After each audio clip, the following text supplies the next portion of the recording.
Olá, meus irmãos, minhas irmãs, louvado seja nosso Senhor Jesus Cristo, para sempre seja louvado.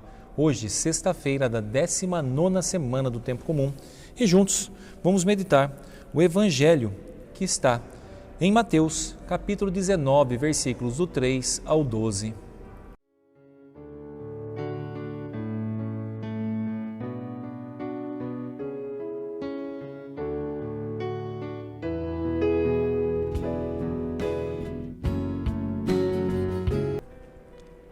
O Senhor esteja convosco, Ele está no meio de nós. Proclamação do Evangelho de Jesus Cristo, segundo Mateus. Glória a vós, Senhor. Naquele tempo, alguns fariseus aproximaram-se de Jesus e perguntaram para o tentar: é permitido ao homem despedir sua esposa por qualquer motivo? Jesus respondeu: nunca lestes que o Criador desde o início os fez homem e mulher? E disse: por isso, o homem deixará pai e mãe e se unirá à sua mulher, e os dois serão uma só carne. De modo que eles já não são os dois, mas uma só carne. Portanto, que Deus uniu, o homem não separe. Os fariseus perguntaram: então, como é que Moisés mandou dar certidão de divórcio e despedir a mulher? Jesus respondeu: Moisés permitiu despedir a mulher por causa da dureza de vosso coração. Mas não foi assim desde o início. Por isso eu vos digo, quem despedir a sua mulher, a não ser em caso de união ilegítima, e se casar com outra, comete adultério. Os discípulos disseram a Jesus: se a situação do homem com a mulher é assim, não vale a pena casar-se? Jesus respondeu: nem todos são capazes de entender isso, a não ser aqueles a quem é concedido. Com efeito, existem homens incapazes para o casamento, porque nasceram assim. Outros, porque os homens assim o fizeram. Outros ainda se fizeram incapazes disso, por causa do reino dos céus. Quem puder entender, entenda. Palavra da salvação. Glória a vós, Senhor. Meus irmãos, minhas irmãs, nós vemos hoje, nesse Evangelho de Mateus, falando sobre o matrimônio, o sacramento do matrimônio elevado por Jesus Cristo nas bodas de Caná. E o que é o sacramento senão a graça invisível de Deus através de um sinal visível? A graça invisível é o poder que nos envolve, o amor, a misericórdia, tudo isso é graça do Senhor, principalmente no sacramento do matrimônio, onde a base e o fundamento precisa ser o amor. E qual que é o sinal visível? O sinal visível é a aliança colocada, trocada e colocada no dedo esquerdo. E a aliança, sempre que nós vemos Deus falando, de uma aliança, Ele fala sempre de uma aliança de amor, a aliança que Ele sempre fez com o seu povo. Por que a aliança? Porque a aliança não tem começo e não tem fim. Toda vez que nós olhamos para a aliança, nós não conseguimos saber onde é o começo e o fim dessa aliança. E por isso que o sacramento do matrimônio, a base, o fundamento é o amor. Porque assim como a aliança é o nosso Deus, Ele não tem começo e não tem fim. Ele sempre existiu, sempre existirá. O amor por Deus a cada um de nós sempre existiu e sempre existirá, sempre. A palavra vai dizer: antes de estares no ventre da tua mãe, eu te consagrei, eu te ungi. Eu costumo dizer então que nós sempre existimos no coração de Deus. É isso. Assim como um casal, quando casa e tem aquele desejo de ter um filho, então ali já concebe esse desejo, esse filho no coração. Ainda, se for uma menininha que seja com cabelo enroladinho, eu pensava muito nisso, quando tivesse uma filha, uma loirinha de cabelo enroladinho, e Deus, por graça, assim concedeu. Eu falo graça porque filho é graça, filho é dom, não é desejo. Se o nosso desejo se une à vontade e à graça de Deus, é claro que isso acontece.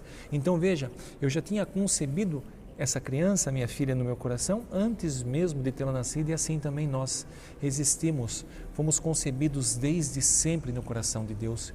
E o que acontece quando nós somos concebidos, eu sempre gosto de dizer, essa palavra, acho que foi Deus que me revelou, quando nós somos concebidos, o amor de Deus toma forma, o amor de Deus se materializa e ali nós somos gerados. E nós somos gerados pelo amor e para o amor. E por tanto amor que Deus tem por nós, Ele também faz uma outra pessoa. Assim foi para Adão. Deus faz Adão, terminou ali a obra, fez o Adão, faz aquele boneco e quando sopra nele, dá vida.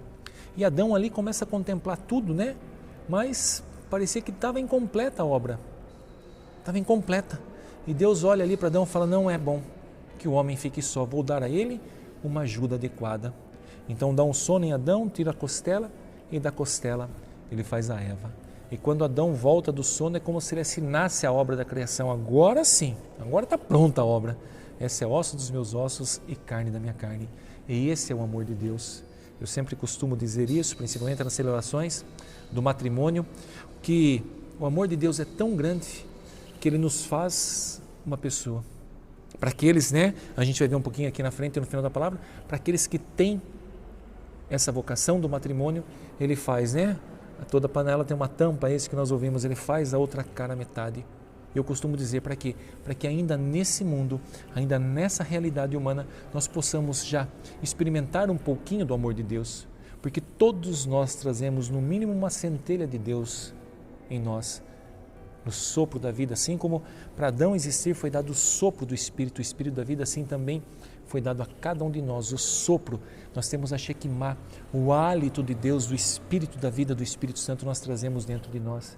E nós temos que na vida sacramental do matrimônio fazer com que o outro experimente um pouquinho do Deus que habita em nós e que nós também possamos experimentar um pouco do Deus que habita no outro. Falo um pouco porque é impossível, Deus não cabe, né? Como que o infinito vai caber dentro do finito? Mas já é isso. Por quê? Porque foi Deus que nos uniu, portanto ninguém separe o que Deus uniu, porque é Deus que nos une. Essa aliança que eu costumo dizer, né? Que é igual a Santíssima Trindade.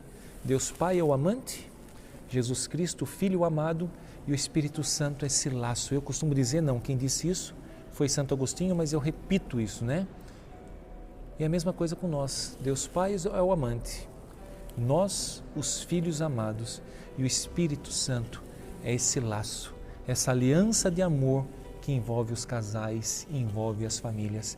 E a cada dia nós temos que mergulhar mais no amor para que possamos viver o amor nas nossas famílias. A cada vez precisamos mais buscar, comungar, conhecer, aprender do amor para que nós possamos viver a realidade do amor na nossa casa. Por isso que eu falo, nenhuma casa, nenhum matrimônio subsiste se a rocha, se a base, se o alicerce não for Jesus Cristo, o amor. Então, nós precisamos sim nos voltar a Jesus Cristo, para que o casamento subsista, para que ele possa perseverar todas as tribulações, lutas, precisa estar fundado, né? Construído sobre a fundação que é Jesus Cristo, o amor, para que nós possamos sim viver esse amor em família e em comunidade. Então, meu irmão, minha irmã, que no dia de hoje todos os casais, né, unidos por Deus no santo sacramento do matrimônio, possam, se você estiver ouvindo isso, olhar para o teu esposo, para a tua esposa e dizer assim, como eu te amo, como agradeço a Deus por ter te colocado na minha vida. Faça essa experiência e faça a cada dia na sua vida e veja como vai ser transformado, como novamente o amor será reaceso com mais fervor ainda. Então, meu irmão, minha irmã, desça sobre todos vós a bênção desse Deus Todo-Poderoso que é Pai, Filho e Espírito Santo. Amém.